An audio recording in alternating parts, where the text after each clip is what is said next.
That's an interesting question, and you get a lot of different answers. I've got a good friend named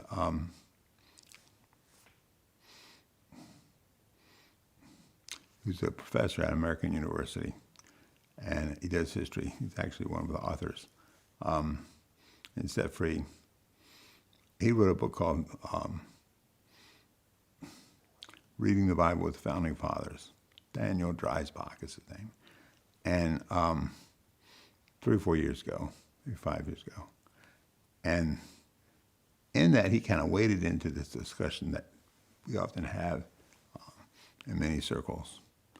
It's, were the Founding Fathers evangelical Christians, or were they not even Christians at all, and back and forth, back and forth.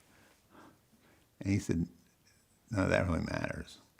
He says, what you see in the founding era is not men doing things because of their faith.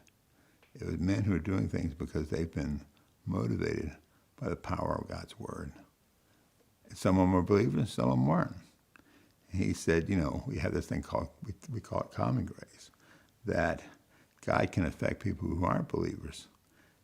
And one of the ways that Dreisbach said he did it, particularly in the founding of our father, is using the Bible to influence men, some of whom will never be believers, but were influenced nevertheless by the wisdom and the importance of the gifting of the Scriptures.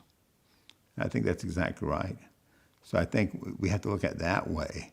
And when you begin to look at it that way, you see things from a whole different perspective, right? It gets back to how do you look at things from a little bit different view. And I think you really see that.